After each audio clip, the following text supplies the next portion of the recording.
one of the greatest games that this rivalry has ever seen. A game that told a story, and it was just like the comic books. An unmerciful beating early on from the Sooners' nemesis. The team needed a hero. Enter Caleb Williams. The freshman phenom put the team on his shoulders and carried them all the way back. The Sooner faithful, in awe of what they had just seen, rejoicing in victory. The Golden Hat was coming home.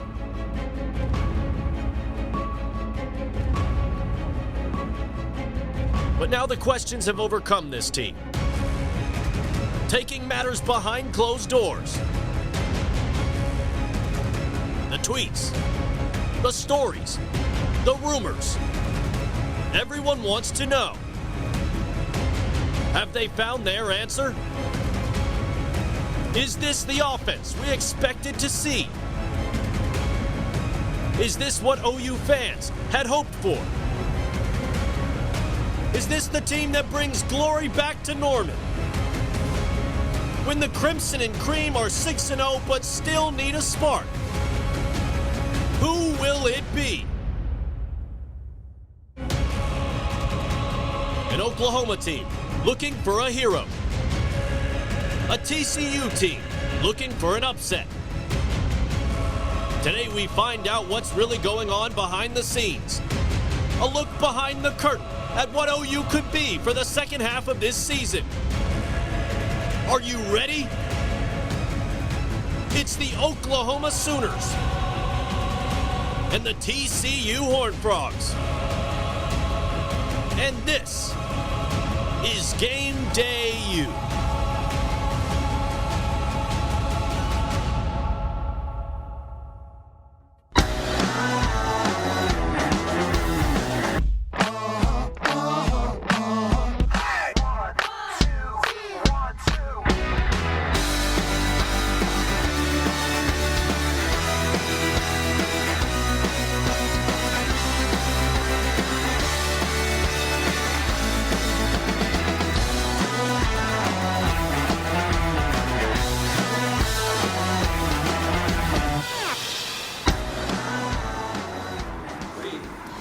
Welcome to Game Day U. I'm Will Blessing, joined by Ben Thomas and Shannon Earhart. We are live here at the porch, the stadium. In the background, the sun rising. It's a beautiful day for football, for Sooners, Horned Frogs, tonight in primetime. But before, absolutely legendary game against Texas last weekend.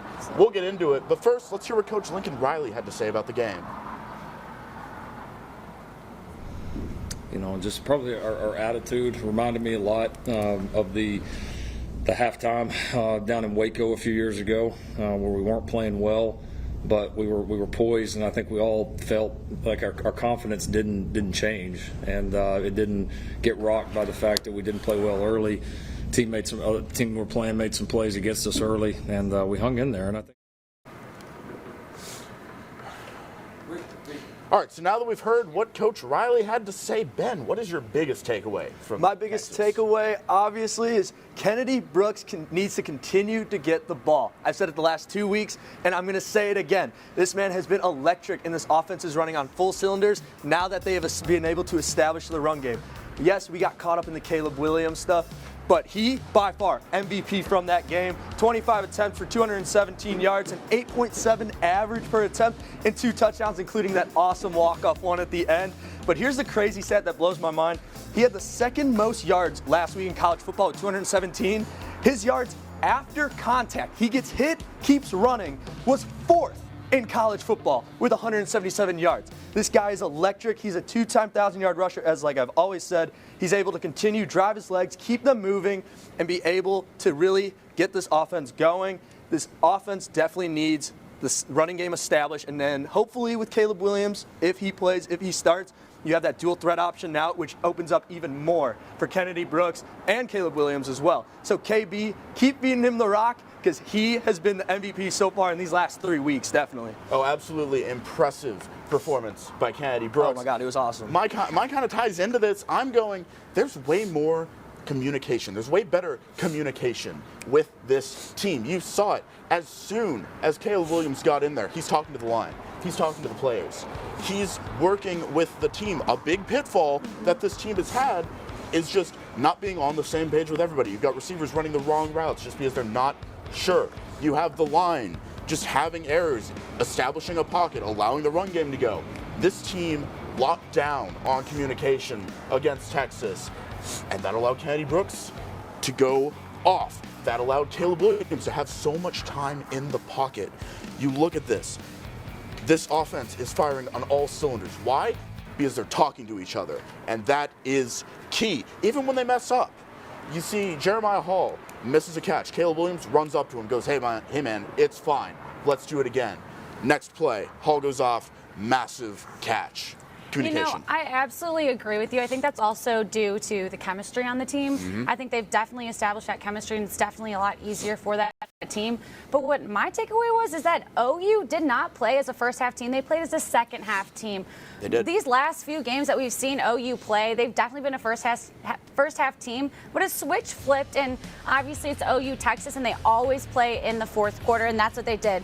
Texas, first half, had so much momentum. They looked like they wanted it more, to be honest. They had 14 points in about 5 minutes, and Thompson threw 4 TDs in the first half. Now on the other side, let's talk about the OU defense. Wow, that was a roller coaster, you guys. That was definitely huge for them. In the first half, they couldn't figure out how to keep up with the Texas offense. They allowed 345 yards, which is basically 10 yards per play. The tackling and the pursuit were definitely off. Now, they came out in the second half absolutely electric. The defense made stops, and they stretched the field to make that epic comeback. They harassed Thompson in the second half, and you definitely saw that. In 35 minutes, Texas did not put up a TD. Texas was held 171 yards after halftime, but the offense responded beautifully in the second half, absolutely beautifully. And yes, that is due part into the offense, but if the defense isn't making those stops, then the offense cannot produce. So definitely we saw OU come out as a second half team, and that's something we haven't seen this season. That D-line, like you mentioned, was eating up that offensive line. Bonito and Winfrey, all of them were just getting to Casey Thompson. That second half adjustments that they made, crucial, because it was like a totally different team coming out of the half. They deserve so much credit for that win, and obviously Caleb Williams played awesome. He bulldozed that Texas defense, but man, was the OU defense electric. I use that word because they fed off the fans. They absolutely fed off the fans. It's seriously though, I'm dying to see OU play a full 4 quarters. I just want that to Still happen. haven't seen that. If we see that in TCU, that would be awesome. But haven't seen it yet. I will say a second half team is better than the first half team. Allows more time to recover. I will say, after those first 2 scores in the first 45 seconds, I said there's going to be a comeback. It's not over till like what does Caleb Williams say? It's not over till you see 3 zeros on that board. Yeah, there we go. So hey, and it wasn't. But the big talking point from the entire week. We've talked about Caleb Williams coming in. We've talked about how this offense was elevated. What's happening between Spencer and Caleb? What's going on? Who's starting? What's happening? I mean, I think the fans want to see Caleb. How could you not after that performance? But you got to think that Rattler, if he loses this job, is probably not going to be here at the end of the season. I could definitely see him transferring. But last week against Texas, in his 31 plays that they ran, only had 151 yards, 1 touchdown, and 2 turnovers. That fumble and the pick. Williams stepped in, had 50 plays for 511 yards, 5 touchdowns, no turnovers. I mean, that is a huge difference in terms of the offense and how it was ran. And I just think, like you mentioned earlier, the communication factor, the leadership ability that Caleb Williams brings. Rattler's not a leader, and it's so apparent, and it's just night and day difference with that offense under Caleb Williams. So I just think if he loses this job, he's got to go elsewhere, but he also needs to figure out how to be a leader, figure out how to be a team player, because wherever he goes next, he can't be pulling stuff like he's been doing here. If we're Ben, talking, Sorry, I have to interject here. I do have to say that he's so comfortable in the pocket and so comfortable with the free rusher. He's able to have that mobility and be that dual threat that Spencer Rattler's composure. not. Yes, absolutely. Spencer Rattler does know the playbook better. I would say that he's been here for longer than Caleb has, obviously, as a freshman. But Williams brings that energy that offense needs. And you could tell from being in the stadium, being on the sidelines, it was night and day. Night and day. Absolutely, and I think, behind it, you talk leadership, you talk how Caleb is a leader.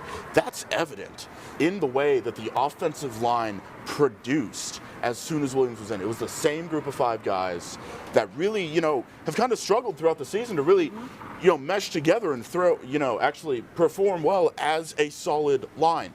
Caleb goes in, immediate better pass protection, better run protection. It all just worked. Caleb clicked. isn't afraid to chuck the ball downfield either. It's like he's a freshman. Oh, those two to Marvin Mims? Are you kidding me? Those were bombs. You see those freshman moments, though. He does have those moments. He has those holes in his play game. But you see how much potential this guy has and how he's not afraid to take risks. Where Spencer Rattler, you can tell that he's kind of struggling a little bit. Well, you're talking on this, I want to talk about his ability to recover from almost disastrous plays. One fumble. He's got to keep his eye on the snaps. He does. That's one of those freshman mistakes. He does that fake, and then he's looking to the sideline. Like, no, keep your eyes locked, and then go from there. But that's a big thing. He can come that back. Touchdown, too. That was a dart. That was a dart after that. And then he was but the ability to extend the play and use your legs is the big key. Caleb, to me, is very similar to Kyler Murray when he was here. That's a great comparison. He has the big arm. He has the mobility, the agility to move, run out of the pocket, where Rattler doesn't really have that. He can move it, uses like sometimes, but the mental game, the decision-making is just not there. Where Caleb, he's just like, I'm going to take risks. I'm going to just go at it. And that's what you kind of need to do. That's how you can establish yourself. I got to put the nail in the coffin, though, and say that Rattler has had 5 chances. He's had 5 chances to prove himself. I said this 3 weeks ago, that Rattler would be yanked. Lincoln would pull him and put in Caleb Williams right after Texas. Got to predict that he's going to start against TCU. How could he not? Yeah, I don't know how you can't after that performance. I don't know. The fans hopefully show up in the same way they showed up to Texas. If they, showing up with Spencer starting, that could be interesting. There will be boos. If they say starting quarterback on that first drive is Spencer,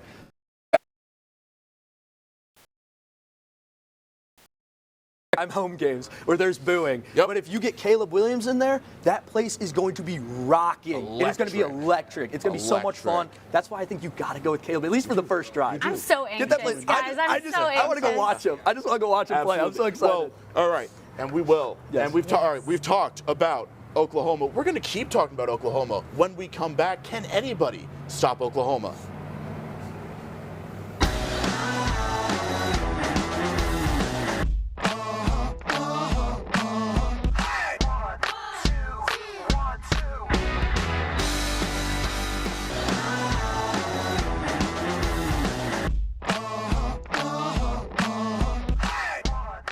Ladies and gentlemen, it's football time in Oklahoma.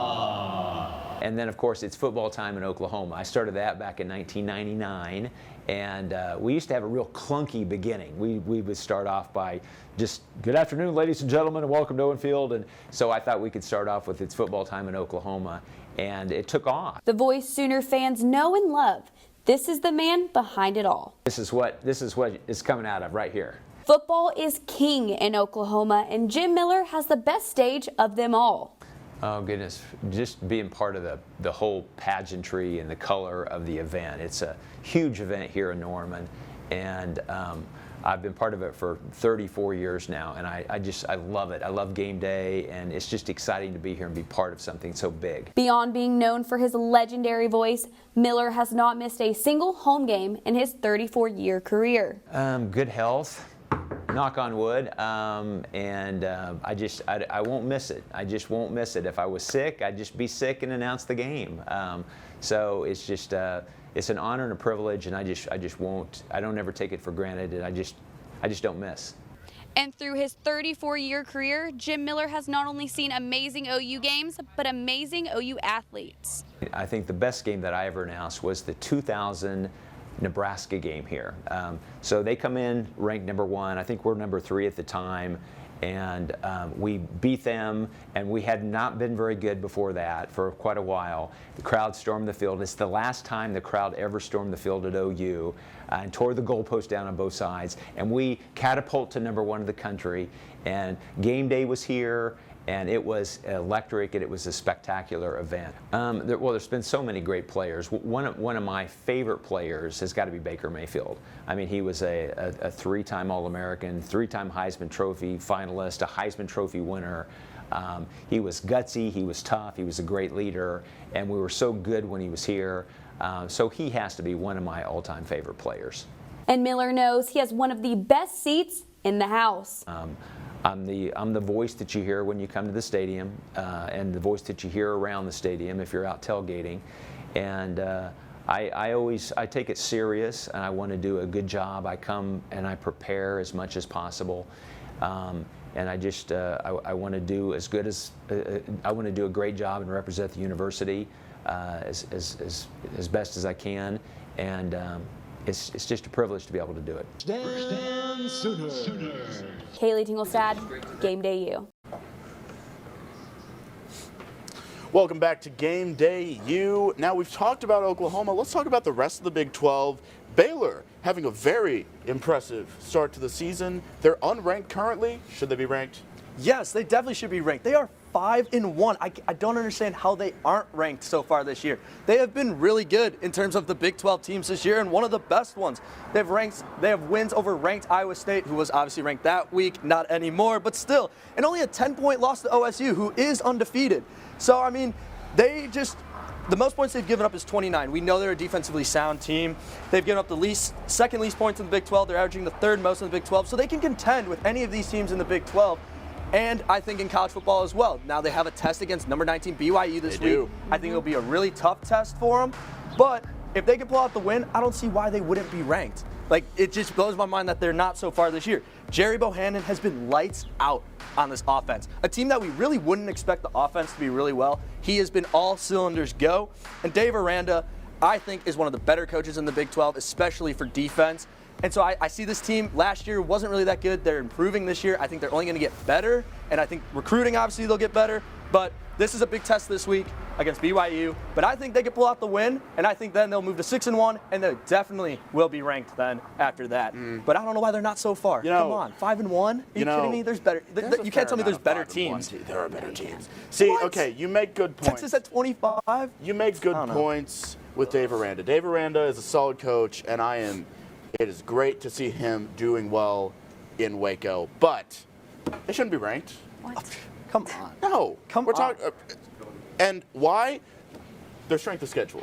Like, yeah, they're 5-1. But let's look at some of those wins. We've got Texas State and Texas Southern. And as a Texan, I know that both of those schools suck when it comes to football. They are both rough. Texas Southern, 1-3. Texas State, 2-3. The only team they have a win against that actually has a positive win record is Iowa State. What about West Virginia? Yeah, hello. Oh, That's a good team. They're 2-3. Yeah, but they're we not saw positive. against OU, that's a very good football team. So I'm Will, saying you got any more records points? You got any points to records make? don't You reflect. got any more points to Records make? don't Baylor necessarily shouldn't be reflect. ranked. They're not.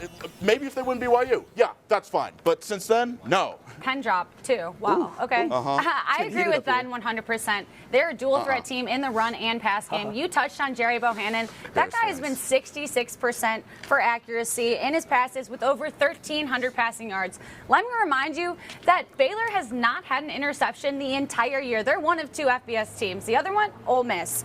They're extremely effective in rushing yards as well. Let me talk about Abram Smith and Treston Ebner. They work that tandem in the backfield, and now comparing it to OU, you got Kennedy Brooks and Eric Gray. They combined for 817 yards, where Ebner and Smith combined for over 998 rushing yards, which is insane. The Bears are good on offense because they take care of the ball. That defense is definitely stout, but they lead the Big 12. The offense leaves the Big 12 with a +6 margin, which is insane. They make the plays. They play. I'm getting twisted with my words because I'm very passionate about it. They make it tough for opponents to score points on defense. On the offensive side of the ball, they got the run and pass game. Jerry Bohannon is electric, and they have those 2 backfield running backs that are insane in the backfield. Insane. Okay, yeah, sure. I wonder if that offense can keep up, though. Hey, We're not arguing BYU if is they're a definitely going to good be a team. test. I would agree with that. Are they going to pass? I don't See know. about But it. for Baylor to continue to contend, it obviously will come down to the offense. We know the defense will be fine, but that defense led by linebackers Dylan Doyle, Matt Jones, those are quick linebackers. They will get to you. They get on you fast. They both are lead 1 and 2 in total tackles on that defense. We know that defense will step up against BYU today, but that offense needs to continue to carry. And like you said, Jerry Bohannon, man, no picks.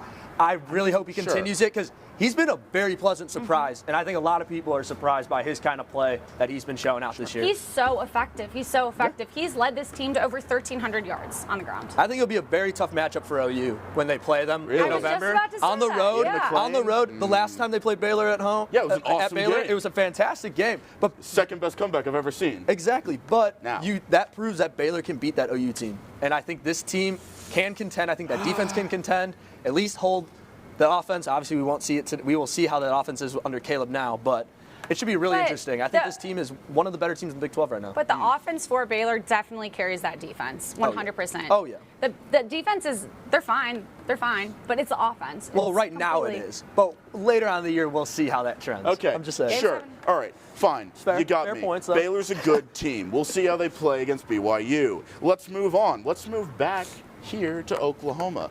We've talked about the offense. We talked about the offense a lot already, actually. But can anybody stop this new OU?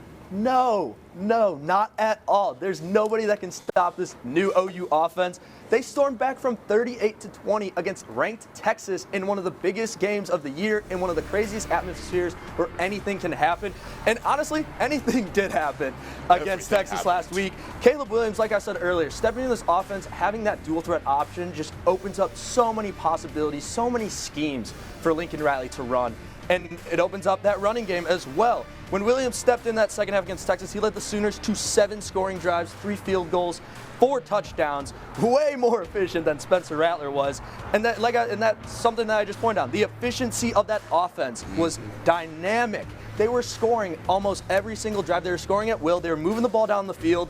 And like I mentioned earlier, 511 yards in 50 plays with 5 touchdowns. Like that's just unheard of. And that for a freshman, a true freshman to step in and do that offense looks rejuvenated. They look ready to rock. They look ready to roll over all these opponents. And I'd be scared if I'm a Big 12 opponent right now. I think if Caleb Williams has a day today like he did last week, I would be scared if I'm a Big 12 opponent that has OU coming up on the schedule because they are looking scary, especially with the two-headed monster in the backfield with KB and Eric Gray. Ben, we disagreed on the last point. I'm glad we can agree on this point. I'm glad you because can. there is absolutely nobody who can beat OU. This offense is clicking. We've touched on it already. There's nothing that can be done to stop this team. They are incredibly efficient offensively.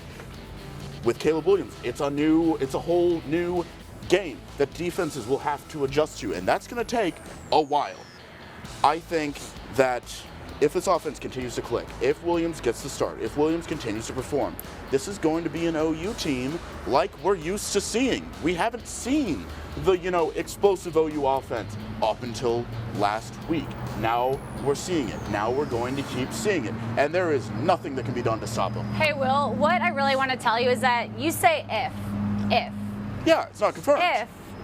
If Caleb Williams starts. What does new OU even mean? What does it even mean? We don't even know It means if winning Spencer games by Rattler more or than Caleb 3 Williams. points. We don't even know if Spencer Rattler or Caleb Williams is even going to start. So technically, there's no new OU yet.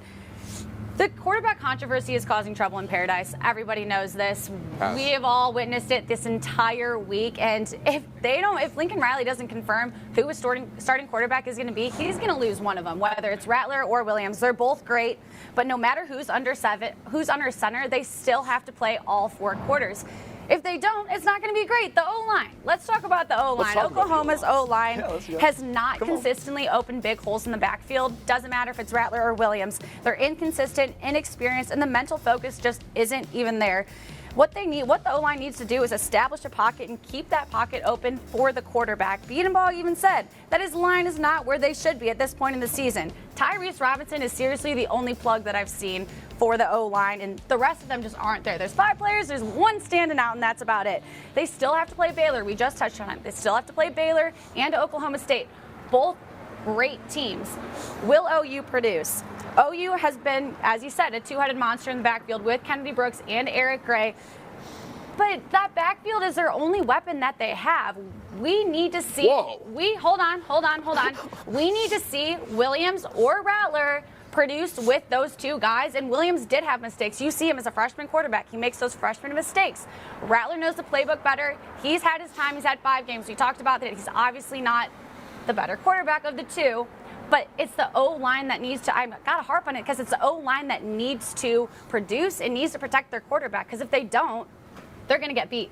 An O-line that just had Kennedy Brooks go off for 217 yards. And they really, don't have open holes for him. Like, and all the weapons. They were so. Did you see them in the first half? Did you see them in the second half? Did you see you in the first half, though? Yeah, a lot of people Where are in the they first for half. But did where you are see they the for 4 second quarters? half, though? Well, they've never played a full 4 quarters, and that's a big issue with this team. And that's going to be a problem. That's how OU is going to get stopped. That's how OU will get stopped. Hasn't happened yet.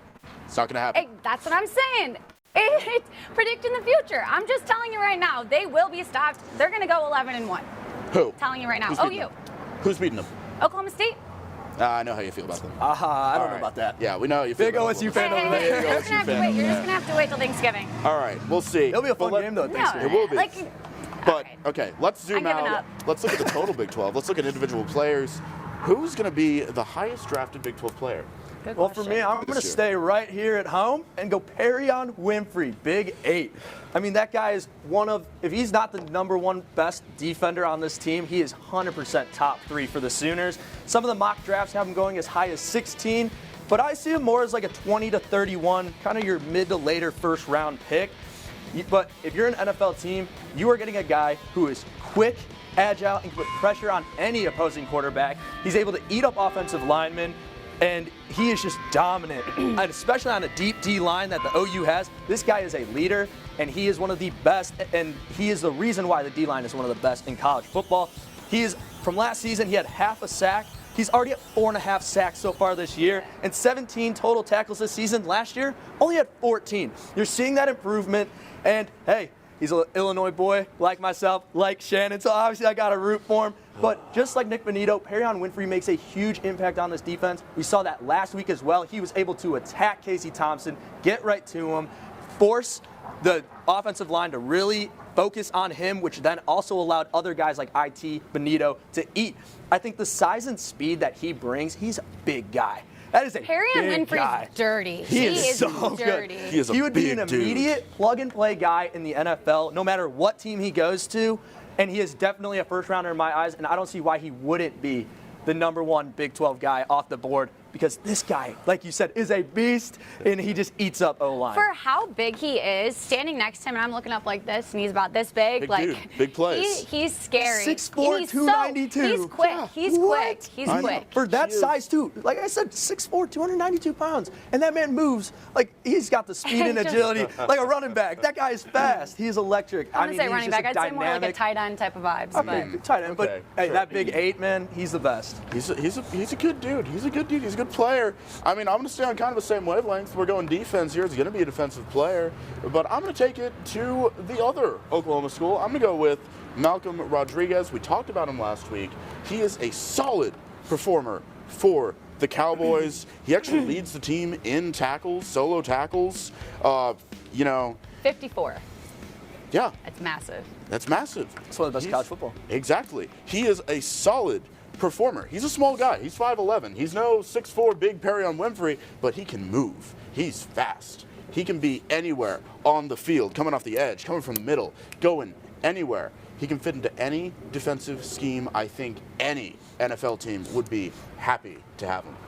Okay, you talked about him a little bit. Nick Bonito, he is my guy. That man is seriously insane, and he's living up to his expectations. He's a silent killer. He doesn't need to be in every single play to actually produce and actually show that he's a good enough guy. He's going to be drafted in the first round. He's proved his worth, and he's a game-changing playmaker. He can move all across the field, all across that front line, and really just live up to his expectation. He has 7 TFLs and 4 sacks already. You talked about Perrion Winfrey. Kind of the same wavelength there. He plays the full 60 minutes. Even if OU is up by a lot of points, he still gives us 1,000%, which he should. I got to harp on the silent killer type of guy. If he's the guy to leading, he's the guy that's led OU to being ranked, and if he can be that guy to lead OU to be ranked, He deserves to be drafted in the first round. He's one of the toughest pass rushers I've ever seen in the league, to be honest, which makes him so difficult to play against. He has those tools, and he can be an impactful pass rusher at the next level. His hand usage allows him to overcome those offensive tackles around the edge. The Jets, the Vikings would be lucky to have him. He's a leader, and he can be that leader for an NFL team, even coming in as a rookie. He's got to be drafted in the first round, you guys. I can see it happening. I can see it happening right now. So what I'm hearing here is that the Big 12 has some dogs on defense. That's what I'm hearing too. I've been talking about it too, but what I really like about Nick Bonito as well is that factor that he doesn't have to wow you. He doesn't have to put up the stats to have an immediate impact, because if you're not double teaming that guy, absolutely, he's 100% getting to your quarterback. The way that you have to game plan for him and double team for him only opens up the field for IT, for Perrion, for Coe, for all those guys. So I think he is a big impact player, like you mentioned. I could tell it just that factor on the Khalil Mack factor, as we know with the Bears. Yeah, okay. As we know with the Bears. Okay, yeah, bring the Bears into this. Packers hate week. Yes, so I think he's a dog as well. Perrion's great. I think that he's definitely that guy, but as you said, he opens up those big holes for Nick Bonito and Coe to really get into those plays, and Nick Bonito shows that leadership that OU needs on the D-line. Number one returning pass rusher in college football. No, solid. He's just a game changer. Nick Bonito's a game changer. My idol. Solid defensive players. That's all the time we have for right now. We'll see how these guys do in April when it comes draft time. But we're going to toss it over to the studio team, where they're going to tell us their heroes and zeros from last week of college football.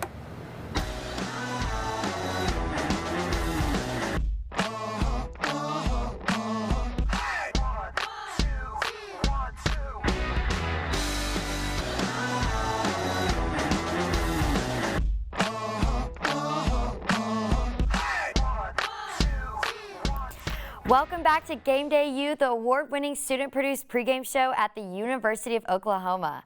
I'm your host, Madeline Hunter. We've got a lot to get into here in the studio, but first, let's look back on Week 6 and some of its unbelievable action. Over to Dylan Rivera with the top 5 plays. Thanks, Madeline. Let's start with one of the top games from last week, Arkansas at Ole Miss. Quarterback KJ Jefferson might want to start going by MJ. Look at the way he takes flight toward the end zone. Touchdown, Hogs.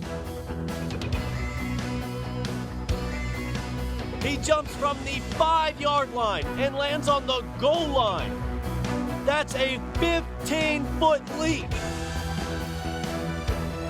Unfortunately for Jefferson, the Razorbacks would fall on the road in a shootout, 52-51. Staying in the SEC, Florida and Vandy. Naquan Wright goes into video game mode, and he dodges one and embarrasses another, and the Commodores won't keep him from finding pay dirt. 6 big ones for the Gators. Let's slow it down. Safety Maxwell Worship comes up from the secondary, and Wright hits him with a little, now you see me, now you don't. And on come the afterburners. UF would shut out Vanderbilt, 42-0. This one's a fun one. The Stanford Cardinal and the Sun Devils of ASU. DB Jack Jones makes his second appearance on the top 5 when he picks off Tanner McKee. But watch this, he laterals the ball off to DeAndre Pierce, and it's a house call. A lateral pick 6. Look at the replay. Jones jumps the route, gets his hands on it, has nowhere to go, so he says, here man, you take it. And off goes Pierce. Herm Edwards and the Devils win it 28-10. The Red River Showdown, Oklahoma and Texas. Second string QB Caleb Williams is in the game, and he's giving the Sooners life. Williams is flushed out of the pocket, and off of 1 foot he lets it soar. And Marvin Mims is there to make the unbelievable TD catch.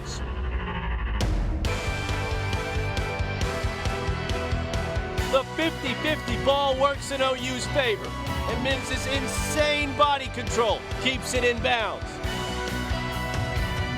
I mean, watch it here on the pylon cam. Every inch matters. Oklahoma would get the comeback win, 55-48. And our top play from College Station. Texas A&M versus Alabama. Tie ball game. Seth Small with a chance to upset the #1 team in the country. It's up, and it's good. Hook it in that left upright and send the Crimson Tide packing. The Aggies' unexpected win marks the first time anyone has beat Saban and his boys since 2019.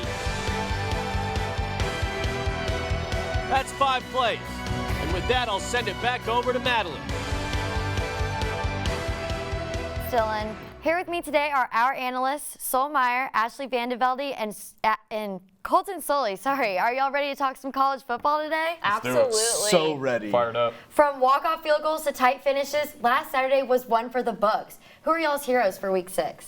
I'll go first, and since the Colorado game, I have said that this man is a bum, so I would like to publicly apologize to my hero for the week, Zach Calzada. The guy was supposed to be a backup quarterback to start the year and ends up becoming the most popular kid on campus. Went 21 for 31, 285 yards, 3 touchdowns, and a pick, but the numbers don't tell the story. The story is that this guy was supposed to be a backup, and on this pass right here, as he's getting sacked, completes it to tie the game, comes off injured. He injures his leg on the game-winning throw. A&M gets the ball back, needs a big-time drive to put him in field goal position, and on one leg, this backup quarterback does it. Heroes are defined by stories. They are not defined by numbers. You want to give a guy an award for having good numbers? Give him the MVP. The hero of the week is the guy that tells the best story and gives us the best story, and that is Zach Calzada. One leg, backup quarterback, beats Alabama. Unbelievable. And I have another superstar QB, and that is Sooner quarterback Caleb Williams. We saw him come in and lead that great comeback win in this Red River rivalry. You're going to see him make this great 66-yard touchdown here, which is a part of his 2 touchdowns in this game, and he threw for 212 yards. But before we get too into those stats, we saw how when Caleb Williams came under center, how this team's attitude changed, and he was such a leader, and they played for him. So he went out there as a true freshman in a big rivalry game and showed such poise and played absolutely spectacular, pulling off the largest upset in the showdown's history. It was also fun to watch him because he's more of a scrambler than Rattler is, so to see his decision making is something that's really neat, and we're going to have to see who is starting at QB in this game today. That is my hero. Ooh, should be interesting. I love those picks. Those are 2 great picks. But for my hero this week, I'm shouting out an HBCU player who's absolutely lighting it up this season for his Pops team, and that is Shadier Sanders, or as I like to call him, Primetime Junior. Let's take a look at what he did last week against Alabama A&M. He had 5 total touchdowns, 4 through the air on 249 passing yards. Also added 58 rushing yards on the ground and a rushing touchdown. So he's got the threat with his legs, and Jackson State blew him out 61-15 in the blowout win. True freshman has thrown for over 1,300 yards this season, and he's got an impressive 71.5% completion percentage, which is good for 2nd in all of FCS. Tigers are looking good with Shadier rolling, and I'm liking what his father is getting out of him, and it's an interesting dynamic. We'll see how that goes on the rest of the FCS. Did you call him Primetime Junior? I called him Primetime Junior. I love that. That is awesome. What a nickname. For sure. Shadier Sanders, keep your eye on him. And while there were some outstanding performances, there were also those who fell short of greatness. Who are y'all's zeros from Week 6? I wanna go first on this one again, if we can. Spencer Rattler getting benched sent waves across the nation. But there was one fan base in particular I noticed that was very vocal about it. West Virginia fans. Why, you ask? Because they were tweeting out when I saw on Twitter, why did Spencer Rattler get benched before Jarrett Doege? So I had to do some digging, and that's who my zero of the week is after finding it out, Jarrett Doege. Now, I said numbers don't tell the story for the heroes, but boy, sure do they for the zeros. 20 for 31, 237 yards, a touchdown and a pick, and the touchdown you saw earlier, even those look bad. That tip ball right there can't even get a clean touchdown, and when your school is calling for you to get benched and you actually deserve to be benched unlike Spencer Rattler, in my opinion, then you know you're doing something wrong. And the West Virginia fan base has been calling for Jarret Doege to get benched for some time now. And while he may have in that game, it's almost at this point like we're looking at a 2-quarterback system. And that's just not something you want out of your starting quarterback. I'm going to stop you real quick. You don't think Spencer Rattler deserves to be benched in that Texas game? Maybe, maybe not. We'll see. I don't think in the TCU game, and I was kind of more referring to, rather than him getting benched in the Texas game, the West Virginia game when they were chanting, "We want Caleb." Right. I think it was a little bit wrong of the fans to be that mean to a guy like that. I can agree with that. I definitely think that Williams and Rattler are going to be sharing these snaps. I don't think it's going to be fully Williams from here on out. I think Rattler's still really valuable to this team. Anyway, going on to my 0 for this week, I have quarterback Bryce Young from Alabama. Kind of a surprising pick because he's one of the greatest players in college football right now. So I'm going to preface it by saying that he's not by any means a bad quarterback or player. But he looked off last weekend in College Station, and while this Crimson Tide team has plenty of weapons, they needed a leader in Bryce Young, and he didn't look great. He was 28 for 48 in completions with an interception. He was just getting sack after sack, and it seemed like he had plenty of time to make the throws, and he just wasn't getting those in, and he was constantly scrambling. We're not used to seeing these things from someone like him who had such high hopes for a Heisman and still does, to be honest. I'm gonna have to disagree with you a little bit there. I didn't think last week was on Bryce Young too much, but we're gonna have more on that later. With I'm talking about Bryce Young later, but I'm gonna go in a direction that Sol was going and go with a quarterback whose their fan bases have been calling to bench for some time now, and that's Bo Nix. He just continued not to show up in big games. We saw it last week against Georgia. Time is running out for Nix. In order for Auburn to improve and take the next step as a program, it's gonna have to be without Bo Nix. In a top 15 matchup against Georgia, Nix threw 0 touchdowns and a pick, completed only a tad over 50% of his passes, and made bad decisions down the stretch. That's not going to win you games. I mean, he hasn't gotten better as the seasons have gone on. His throws are either low, behind his receivers, or overthrown. There's no chemistry there. But my main issue with Nix is just he doesn't improve week to week, and that's just my main issue, and that's going to have to change for Auburn to get back to where they want to be. When we come back, we've got the studio team's mid-season awards. Stick around.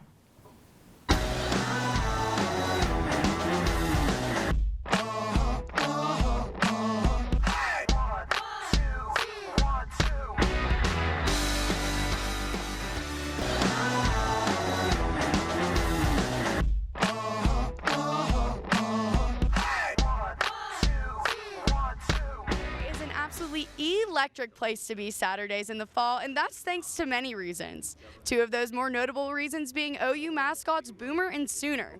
Now, those 2 live pretty private lives behind the scenes, but I got a chance to catch up with their closest friends who shared a little bit with me about OU's favorite ponies. There's never a dull moment with Boomer and Sooner.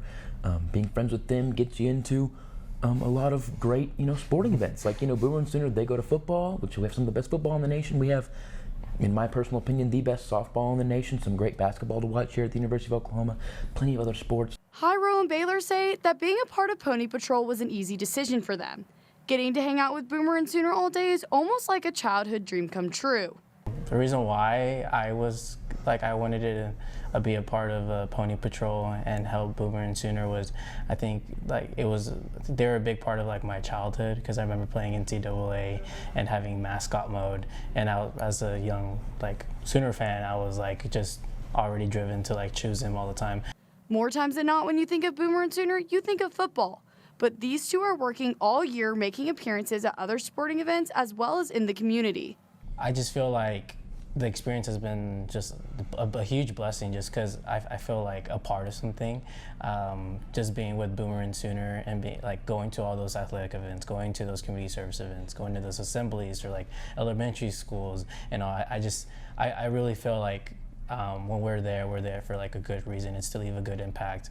Boomer and Sooner's lives seem to be jam-packed with events year-round, but at the end of the day, those 2 wouldn't change it for the world. And so each and every fan is very, very special to Boomer and Sooner. They love all the fans, all 80,000 of them, because without them, there would be no Boomer and Sooner. That's why they do what they do, right? Like Hyro's saying, they wouldn't miss any of this for the world. For GameDayU, Maddie D'Addario. Welcome back to Game Day U. We're at about the halfway point of the season, and we've already seen a lot of award-winning talent. So let's give out some awards. Starting off with Newcomer of the Year, Sol, who is your pick? I'm going to go with the first-year starter who's in the Heisman conversation, Bryce Young. I mean, who else should be the Newcomer of the Year if not a first-year starter who's up for the Heisman? Bama had a little hiccup against Texas A&M in College Station against the second largest crowd they've ever had. All right, tell me a first-year starter who can win you that game. That list is very short if it even exists. Aside from that game, Bama has looked unbeatable, and it's been because of Bryce Young. And Bama had to replace Jalen. They got Tua. They had to replace Tua. They got Mac Jones. They had to replace Mac Jones. Enter Bryce Young. Bryce Young is the living example that Nick Saban can be able to replace a legend with another legend. He can get these great quarterbacks. He can do it with running backs. He can do it with defense. Bryce Young is in Nick Saban's system, and it's working, and that's why he's the Newcomer of the Year for me. Absolutely, that's a great pick. But my pick is wide receiver Xavier Worthy from Texas. He had a great game last weekend against OU, even though Texas lost. But he was the leading receiver on the Texas offense last weekend with 261 yards and 2 touchdowns, and he had 9 receptions. He's speedy and he can catch in coverage. He's just electric to watch. He's in the right place at the right time, and he's only a freshman. Best part, between him and Bijan Robinson, Texas has firepower on that offense, and they're really great to watch. Yeah, I agree with that. I think Xavier Worthy and Bijan are going to put on a show in the Big 12 for years to come. I think for Texas, that's going to be dangerous for Big 12 teams for years to come. But I'm going to go kind of with what Sol was saying, another first-year starter at quarterback, but this one's in Columbus at Ohio State, and that's C.J. Stroud. Dude's slinging it around. He's been playing lights out for this Buckeyes team. They had to replace Justin Fields, and he's fit the bill pretty well so far. I mean, for the Buckeyes this season, Stroud was on fire last weekend versus Maryland. He threw for over 400 yards with 5 touchdowns. The thing that separates Stroud for me, though, from other young quarterbacks in the league is his IQ and the fact that he's taking care of the ball so well. He's thrown for about 1,700 yards on the season with 18 touchdowns and only 3 interceptions while completing 66.2% of his passes. The Buckeyes are rolling right now behind Stroud, but their only loss coming early in the season, obviously to Oregon, who has a great defense, and for a young quarterback, it's a tough defense going against Kayvon Thibodeau and those guys. So I think Ohio State's going to continue to roll, and my Newcomer of the Year is C.J. Stroud. So he has had just a fantastic year, cannot deny that, but he's kind of borderline in the Heisman conversation. Do you think that Oregon loss is kind of overshadowed what's been really a good season for the Buckeyes? No, it's been an excellent season for the Buckeyes, and I think, yeah, maybe so, but he's going to be right there in that Heisman conversation by the end of the season because Ohio State's not going to lose again. They're gonna run the table in the Big Ten, in my opinion. We may talk about that a little later, but I see Ohio State running the table in the Big Ten. Only lost to Oregon, so we'll see how that turns out, but definitely expect Stroud to be in the Heisman. You don't think Ohio State's going to lose again? You don't think there's a certain big blue team out there that's going to get the win that they have coming to them? Don't even get me started on Big Blue. No.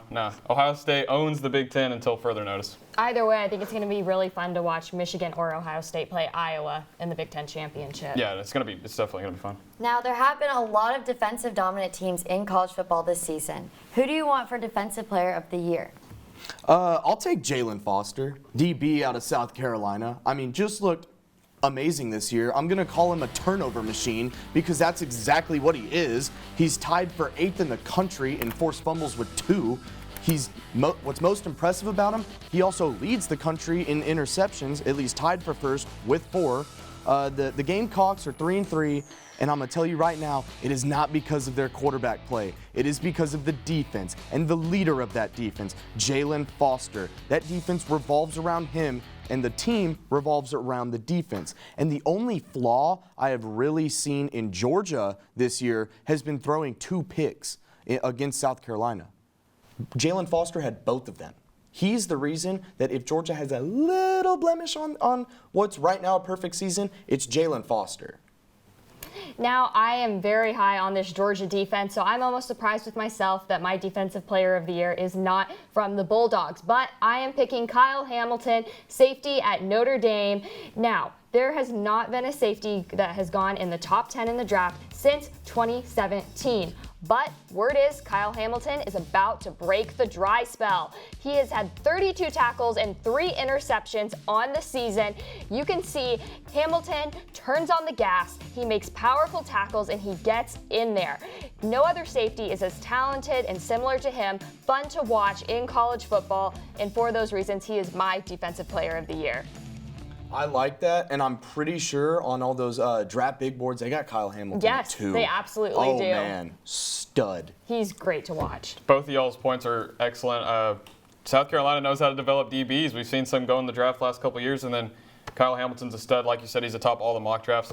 But I don't think he should be. I think he should be atop those mock drafts, but not atop Jayden Davis. Is this even a debate? Jayden Davis of Georgia. Yeah. You talk about Georgia's defense.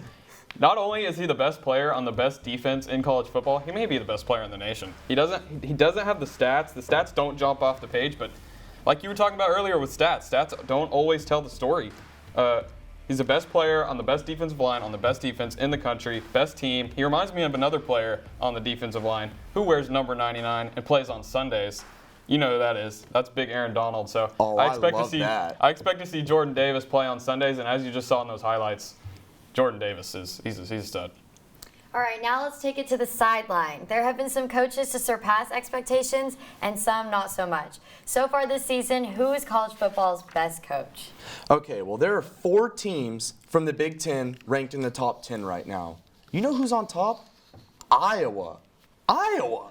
Can you guys tell me anyone on Iowa's team? I got to Google to look up who their star player is. And you know what that is? That's good coaching. That's really good coaching. Kirk Ferentz is the coach of the year. Obviously, they are the number 2 team in the country right now. Just beat number 4 Penn State. Okay, but they don't just win games; they embarrass opponents. Remember Iowa State preseason hype? How everyone had them as a top 10 team. Iowa remembers they embarrassed them. Remember Indiana and a certain analyst on this show saying Indiana was going to be elite? Iowa remembers embarrassed Indiana. You know, the second biggest surprise this year, I will say, has been Iowa being this good. And I'll get to the first surprise later, but right now, it's obviously Kirk Ferentz as Coach of the Year. Yes, Ferentz is a great coach. He's amazing at developing those players. But moving on, my Coach of the Year is Kirby Smart. And it's easy to see why. The Georgia Bulldogs are number 1 right now. So they've been so dominant throughout the season so far. And they have lots of talent. They have the ability to recruit and develop those really talented guys, which shows a lot about your coaching. But if he can take this team to a national championship undefeated, I definitely see him as being Coach of the Year for the strength overall that this team has in their dominance. So that's why he's my Coach of the Year.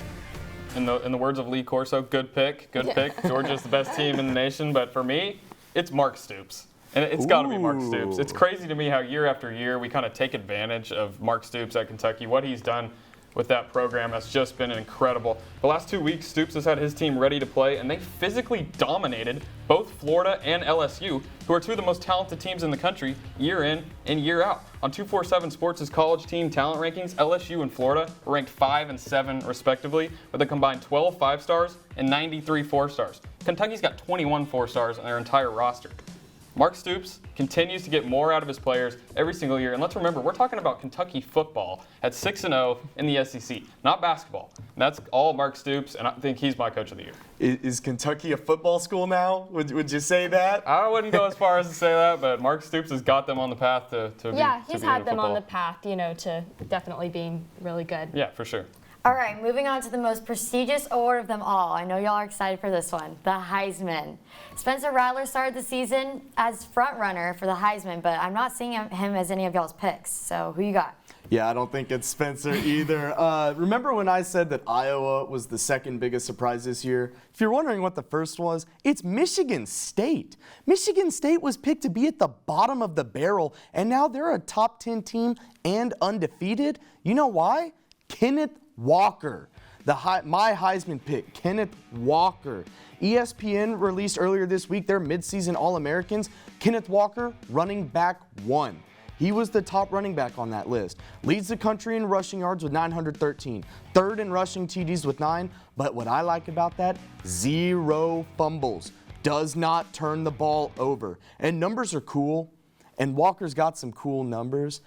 But what I said earlier when it comes to heroes and Heisman's big guys, that's the story. And it's the fact that Michigan State was picked to be the bottom of the barrel and ended up, now at least, top 10, undefeated. And it's not because of a quarterback, it's because of a running back. And that's what impresses me the most. Yeah, no, those stories of not being great and then ending up having a breakout season are really special. And I think it's really interesting to note, too, that we all expected Spencer Rattler to be winning the Heisman. I had him in my Heisman. So, I mean, it's a really interesting comparison to see where we are now with Caleb Williams almost taking over. But my Heisman pick is, what can I say? I guess I've got some Longhorn love today, is Bijan Robinson, running back from Texas.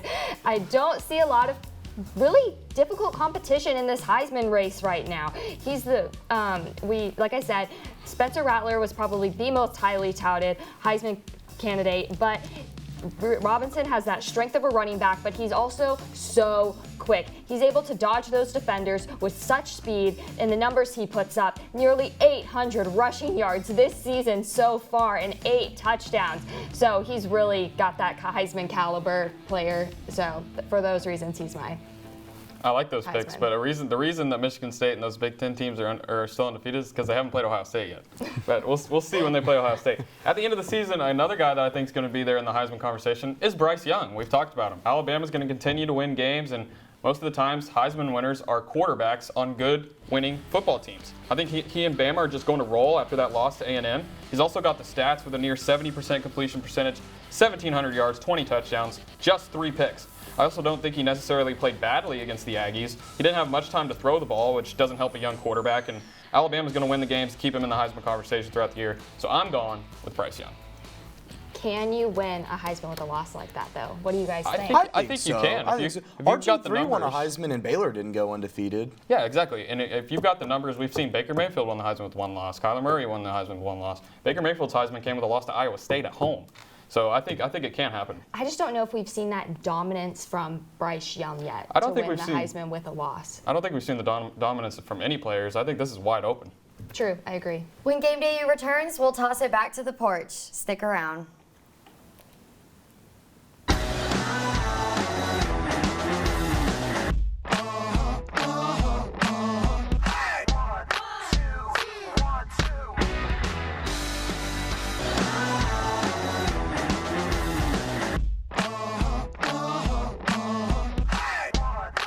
The number 4 ranked Oklahoma Sooners take on the TCU Horned Frogs at the Palace on the Prairie in Norman, Oklahoma this Saturday. And while we can expect some good football, we can expect maybe even some better weather. At kickoff, it's going to be 66 degrees and sunny, but most of the stadium will be in the shade because of the time of day. And as the game progresses, it's going to get darker and it's going to get colder, with temperatures dropping into the mid-50s by the end of the game. So on your way to the game, maybe you're tailgating, taking part of the homecoming festivities, you're going to want a jacket and maybe some long pants to keep you warm during what promises to be a very good football game with some very good football weather. Welcome back to Game Day U. Sooners, Horned Frogs, tonight, 6:30. We'll see how they play. Ben, what should we watch out for against TCU? I think you should be watching out for how does TCU game plan for this new look offense and specifically Caleb Williams. Now, Gary Patterson has been able to build a really strong defense at TCU. It's been one of the strengths of this program, but they can be kind of inconsistent at times, which could allow Caleb Williams to attack. Now, only having a quarter and a half of footage for Caleb Williams is not a whole lot in terms of game planning compared to Rattler, who you have all last season and the 5 games this year. The running and option threat, the ability to throw downfield, have those big explosive plays, and then also hitting check down passes with just those bullet lasers that he throws, makes it difficult to game plan because you never know where he's going to go. You never know what the offense is going to run. You don't know what play they're calling. So for TCU, I want to see if they can slow down this running game. If you're able to slow down KB, and then force the 18-year-old to attack, I think that'll make a huge difference for them and maybe even help them win this game. But they've seen Rattler. They have the footage on Rattler. They don't necessarily have it for Superman Williams himself. Yeah. So I'm looking forward to keep an eye out for that. because that, to me, is going to be the difference maker for this game today. That flea flicker, too, in the Texas game, I think really threw off that Texas.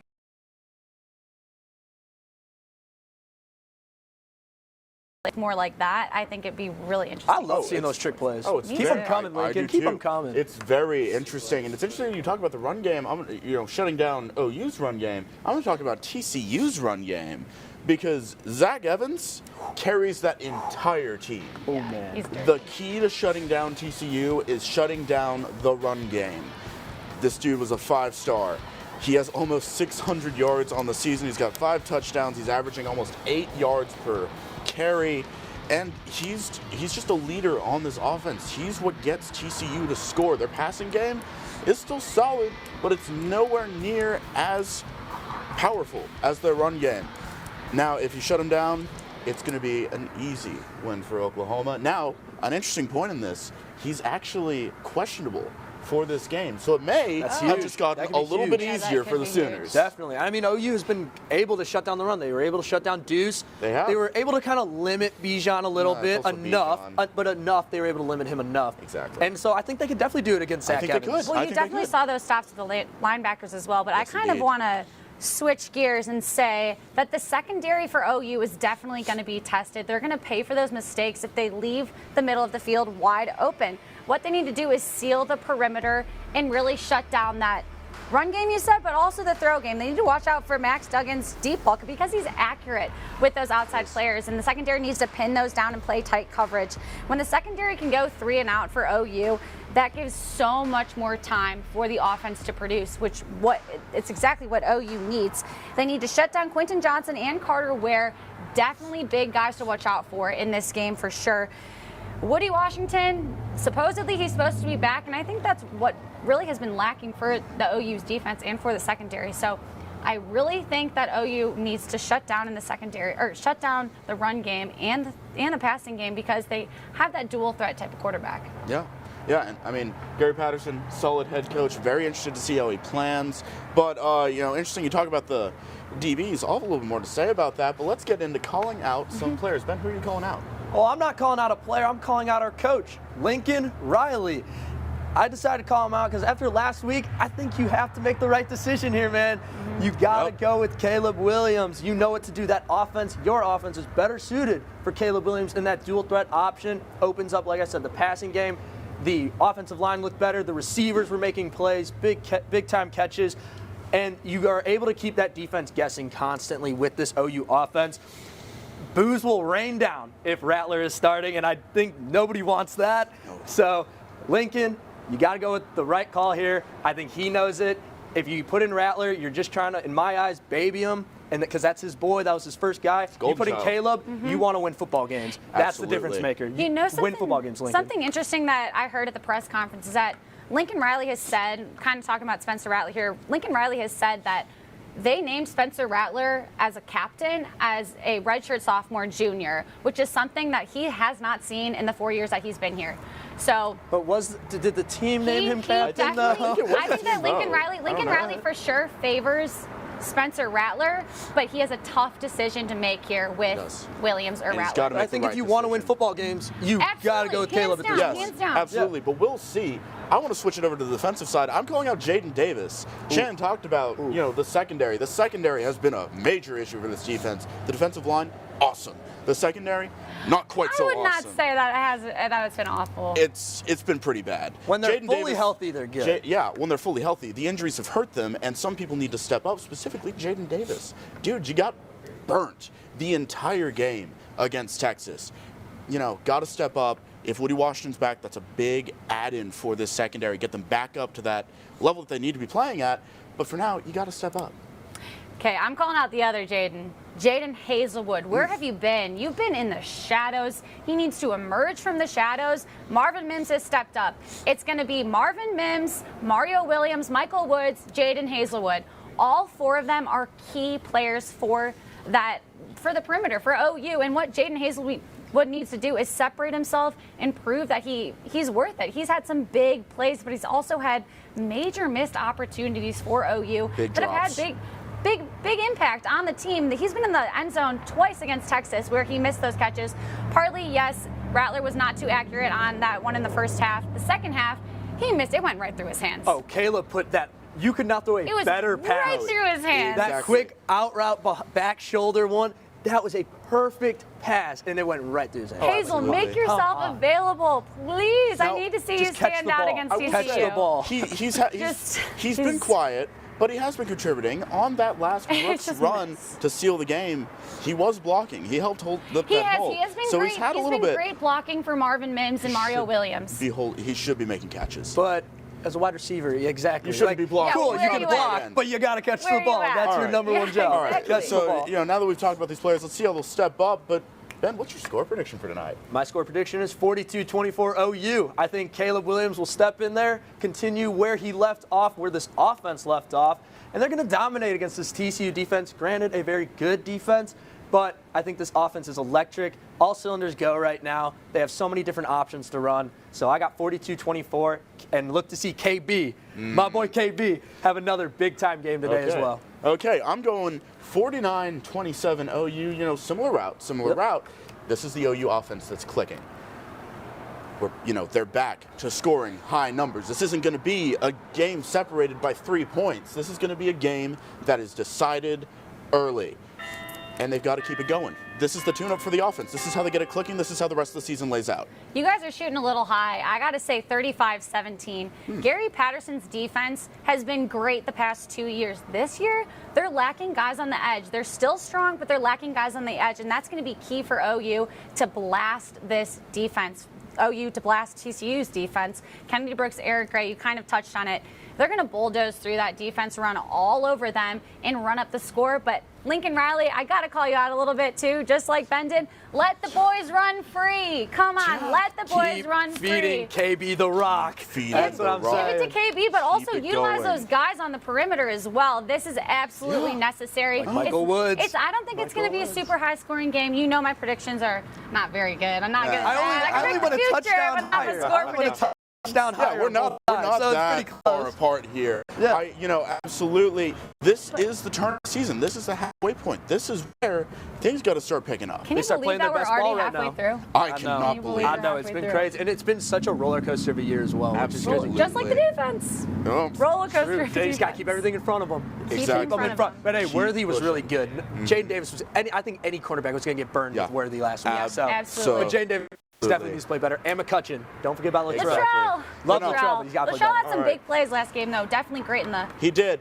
We will have to see how all these players stack up. Really got to how wrap. Riley plays. We do, unfortunately, have to wrap up. We are out of time. I'm Will Blessing for Ben Thomas and Shannon Earhart. That's all we have for y'all. We're going to kick it back to the studio team. They're going to go over some upset picks and their score predictions. See you later.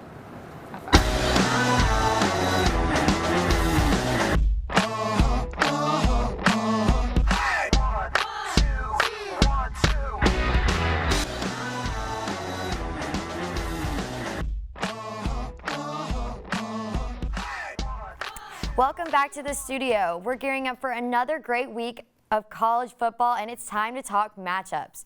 Which team is going to pull an upset today? Sol? I'm going to make some people a lot of money today. At minus 21.5, I am taking UCF over Cincinnati. Yes, you heard that right. UCF over Cincinnati. Gus Malzahn is the head coach. I like that. Dylan Gabriel, I would say one of the more underrated quarterbacks of the season. I like that. Cincinnati beat Notre Dame, but Notre Dame's overrated every year. I've hammered that to say Notre Dame's overrated. But Cincinnati, I will say this week is the first week since their big run in the past 2 years that they have been on what I will call upset watch. And if they can really gut it out and win this game, then that proves to me that they are a championship caliber team. Will they do it? I don't think so. So I don't even know what to say to that. I definitely think Cincinnati is going to pull this one out. But my upset pick of the week is Boston College over NC State. So the door to the ACC is really wide open right now with Clemson struggling this year. You know, they barely beat Syracuse last night. But Boston College has one of the most efficient offenses on third down, and NC State has one of the best third down defenses. So this is going to be an evenly kind of balanced game, and I think it's really going to be fun to watch. NC State is ranked right now. Boston College isn't. It's at home for BC. I think that this could be an upset. I like that pick, but Sol, I'm going to have to go back to Michigan State, man. I'm not feeling it for Michigan State. Really? I think Walker's a good player, but I think this is the game Michael Penix shows up and if he plays, he's questionable. I love it, but if though. Michael Penix plays and shows up like he was last year, Michigan State's going down. It's just a matter of time. Spartans can't keep it up. Give me the Hoosiers. Yes. Yes. BYU is coming off a loss last week. Can they turn it around against Baylor, or will the Bears come out on top? No. Shout out Dave Aranda. Shout out that defense. Shout out those ugly yellow uniforms. Shout out my mom. Bears by 20. That's it? That's it. Mic drop. Well, I also have Baylor, but it's because a couple different reasons. But QB Jerry Bohannon has rushed for a touchdown in 5 straight games, and he's passed for 11 scores. He does not have an interception, and Baylor is one of 2 FBS teams without a pick still this season. So I think that's pretty impressive. Their offense is climbing high, and they have great defense because of Dave Aranda, traditionally known for that. And I think that BYU has similar strengths, but I think I see Baylor out-muscling this one. Yeah, I have Baylor as well, but I think the quarterback play has been really good, and limiting the turnovers has been a big part of their success. But for me, it's Dave Aranda's defense. Like you said, It's the defense. They've been flying around. They've been playing hard. And for me, that's what's going to separate. I think they're going to play more physical than BYU is, and give me the Bears. All right, let's take it to the SEC. The past 2 weekends have been rough for the Razorbacks after the Georgia beating and 1-point loss against Ole Miss. Do y'all think they can flip the script against Auburn? So we're going to forget that Georgia game last week, and I'm going to say, yeah, Bo Nix shows up in big games, and then sometimes doesn't show up in smaller games. But I would consider this Arkansas game to be a pretty big game, so expect Bo Nix to show up, expect him to maybe be a hint, hero next week for next week's show. After being a zero. A zero. From zero to hero, Bo Nix will win this game. I've got Auburn. I've got Arkansas, so I think that Arkansas has, been kind of a comeback team this season, and I see them beating this Auburn team that's just kind of average. So I think that Auburn is beatable, and like I said, Arkansas is on the rise. I don't think Auburn has all the pieces put together. Now, the Arkansas defense isn't very good, but I can see Arkansas outscoring this Auburn team, so I've got Arkansas. Big Sam Pittman guy, big KJ Jefferson guy. Shout out Cameron Little, my neighbor, kicker for Arkansas. I got the Razorbacks. I think they're going to get back on track after a tough couple weeks. And since when does Bo Nix show up in big games? Right. LSU I've never heard Bo in Nix. Baton Rouge this year, the week after getting benched, he goes from 0 to hero. The Iron Bowl. Okay. The Iron Bowl his freshman year. Okay, anyway. The Iron Bowl his freshman year. That was 2 years ago. Yeah, that was 2 years ago. And that was probably the only one that I can think of that Bo Nix had a big game. But yeah. Arkansas is too much. They come back to where they had a tough couple weeks against a good Georgia team, a good Ole Miss team. Yes, barely lost. I'm not feeling it from Bo Nix. Give me the Hogs. Agree to disagree. We shall see. We shall see. And talk about a Big 12 matchup. Can the Pokes remain undefeated after their trip to Austin? Sol? So Tom Herman 2.0 has another big game to win that he won't choke away like he does every year? No. Give me Oklahoma State. Steve Sarkisian's going to find a way to lose this game with that offense. I just don't see it. All brakes, no gas. Pokes steal a road win in Austin. That's my pick. So I have Texas for this game because I think Texas just has way too many weapons to compete with Oklahoma State. So I've got Texas in this one. I've got the Horns as well. Me and Ashley against Saul today. Yeah. Texas is stacked. Xavier Worthy, stud. Bijan Robinson, stud. Casey Thompson made some big-time throws in that Red River rivalry game. Hook 'em Horns. Yep. That defense giving up 35 against Tech. Okay, the defense isn't great, but look at that offense. The offense is great. OK State can put up 40. Is Texas good enough to put up 50? I think it's going to come down to coaching, and I disagree that Steve Sarkisian's Tom Herman 2.0. He's not proven that. I will take Steve Sarkisian over Mike Gundy any day. Oh, me too. Definitely in this matchup, at least. Interesting. All right. Okay, one of the biggest surprises of the college football season so far is the 6-0 Kentucky Wildcats. Can Mark Stoops and the Wildcats upset the Dogs in Athens? So I think so. Heavy underdog would be, I would say, the theme for me for this this block. and give me Marky Mark and the Funky Bunch. That's Mark Stoops and the Kentucky Wildcats. Mark Stoops, your coach of the year, winning this game. I really think that Mark Stoops and Kentucky can pull it off. And Kirby Smart's known to at least lose 1 or 2 games that you shake your head and go, how do you lose that game? Every year, I think this is it. I think even though Kirby Smart he was your coach of the year pick, right, Ashley? Yeah. And he has looked good. He's had the talent, but there's always, it's like what people say about Harbaugh every year, but this year's different for Michigan. They've got that one game that just don't know how they lose, and they do, and I think that's it. I think Kentucky's going to win. Harbaugh to Thank you, Ashley. Smart. I was just about to question that myself. Yeah. And now you're making me question how to say his last name too. I'm like, do I got this right? Anyway, but I think Georgia, you can't beat that Georgia defense. Even with this Kentucky offense that's good, I do not think you can top that Georgia defense. It's in Athens at Sanford Stadium. That atmosphere is just going to be electric, and I don't know. I got Georgia. I love Mark Stoops. I love Kentucky. I love that they're 6-0 in the SEC, but Georgia's the best team in the country. Yep. Nobody's beating them, much less Kentucky. I mean, I see Georgia really taking it far this year. In Athens, like Ashley said, the atmosphere, it's gonna be crazy. Give me the Bulldogs. There's no way Kentucky beats Georgia. I just feel like I've heard this song and dance before. Georgia's the best team in the country. Who can beat Georgia? That defense is so good. The run game. And then end of the year, they're playing Cincinnati in not the Cotton Bowl. Was it the Peach Bowl? Peach Bowl. They're not a national championship team. They're always just a not BCS, College Football Playoff Bowl every year. I think this is here. They're here. A different year, like when they, played Alabama in that national championship, went really far. So. And I think this is the season, like Ashley said, because Alabama's a little behind what Alabama is. That loss to A&M really opens the door for Georgia, and new quarterback in Bryce Young. Alabama's still a really good team, but they're not at the Alabama we're used to, which I think opens the door for Georgia. This is Georgia's year. Yep. All right, and finally we have the number 4 Sooners feeling hot after the big Texas comeback. Can Oklahoma remain undefeated after facing the Horned Frogs? Well, after a very great article was released earlier this week showcasing who got first-team reps and who got Monday off, I will say Gary Patterson has had all week to prepare for Caleb Williams starting this game. So what Lincoln Riley, is going to do, he's got to think outside the box. So everyone thinks Caleb's going to start.